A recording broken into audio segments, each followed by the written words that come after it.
नमस्कार साथियों मैं आपको एक बहुत ही अच्छा कानून बताने वाला हूं। जिन लोगों का ज़मीन संबंधी विवाद चल रहा है वो लोग कोर्ट कचहरी के चक्कर काटते काटते परेशान हो जाते हैं। तो इसलिए मैं आपको एक सरसरी प्रक्रिया बताऊंगा साथियों, जिससे आप अवैध कब्जा संबंधी जो विवाद है वो आप ख़त्म कर सकते हो और आपका ना ज़्यादा पैसा खर्च होगा ना बहुत ज़्यादा समय लगेगा। ठीक है। एक नया कानून देखिए, मैं आपको बता दूं, ये सीआरपीसी 145 जो थी 2024 में 164 बना दिया है। ठीक है ना। तो ये आप प्रक्रिया समझ लीजिए। तो इसका जो भी आपका संबंधी विवाद है, जमीन संबंधी विवाद, वो आपके सॉर्ट आउट हो सकते हैं। थोड़ा आपको परेशानी झेलनी पड़ेगी लेकिन वो तुरंत सॉर्ट आउट हो सकते हैं। पैसा भी बच सकता है, समय भी बच सकता है। ठीक है। चलिए मैं आपको समझाता हूँ एक चीज़ साथियों। और अगर आप कोई बेहतर कानूनी सलाह लेना चाहते हैं किसी भी मैटर पे तो कानूनी सलाह ले सकते हैं। हमारा कॉन्टैक्ट नंबर वीडियो की डिस्क्रिप्शन में आपको मिल जाएगा। डायरेक्ट कॉल मत करिएगा, व्हाट्सएप मैसेज पहले करें। ठीक है। कॉल बुक करानी पड़ेगी। या कोई डॉक्यूमेंट चेक, या कोई जमीन खरीद रहे हो उसको डॉक्यूमेंट चेक करवाने, जमीन विवादित वगैरह तो नहीं। ठीक है। तो देखिए साथियों, सबसे पहले थोड़ा उदाहरण मैं आपको समझाऊंगा। ठीक है ना।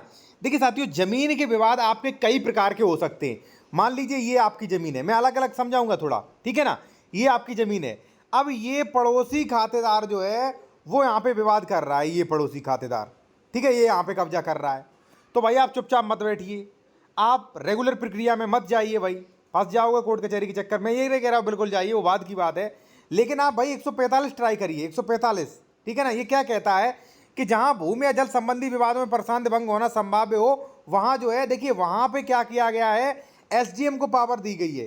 ठीक है ना। क्योंकि अब देखिए ये जो है फालतू में आपकी जमीन पे कब्जा कर रहा है, तो आप एसडीएम के समझ जाइए। आप पुलिस से भी शिकायत कर सकते हैं। पुलिस जो है वो एसडीएम को सूचित कर सकती है। ठीक है। या आप सूचित कर सकते हैं कि महोदय फलाना व्यक्ति जो है कब्जा कर रहा है, यहाँ पे कभी भी कोई संज्ञेय अपराध हो सकता है, कृपया उसको रुकवाएं।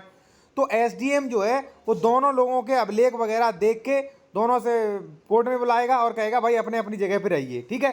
या कई बार जब मामला बहुत ज़्यादा संगीन होता है तो दोनों से कहेगा भाई दोनों इस जमीन को जो है दूर रहिए, कुर्क कर लेगा कि दोनों आप दूर रहिए, कोई भी पास नहीं आएगा, विवाद हो जाएगा। ठीक है ना।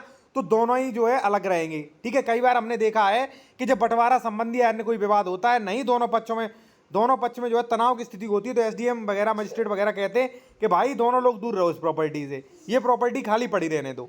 ठीक है। तो देखिए मैं आपको बताऊंगा साथियों कि देखिए पहले तो आप एसडीएम से जा सकते हैं। अब देखिए विवाद जो है वो कई टाइप के होते हैं और उसी टाइप के सेक्शन में आपको जाना चाहिए। अब एडवोकेट की छोटी सी गलती आपको जो है भाई पैसा भी खर्च होगा और समय भी बर्बाद होगा। कैसे, वो मैं आपको बता रहा हूं।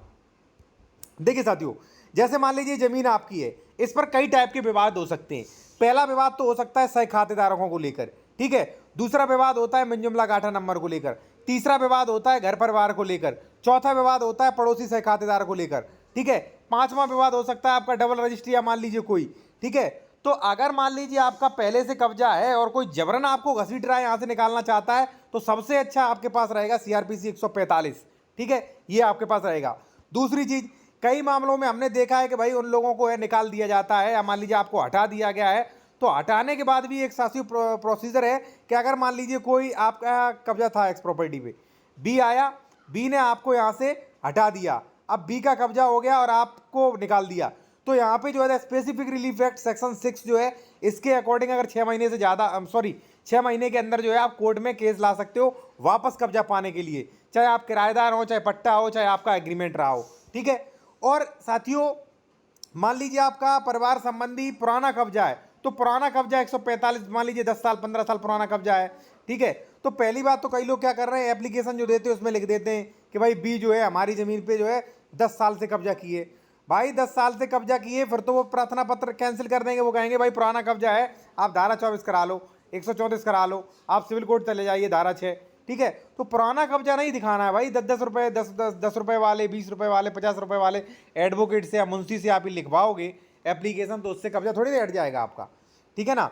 तो कहने का मेरा मतलब यहाँ तक साथियों ये है कि अगर आपका कब्जा कोई जबरन हटवा रहा है तो ऐसी कंडीशन में धारा 145, वर्तमान धारा 164 की जो है आप कार्रवाई करवा सकते हैं और रिलीफ ले सकते हैं। काफ़ी अच्छा साबित होगा आपके लिए।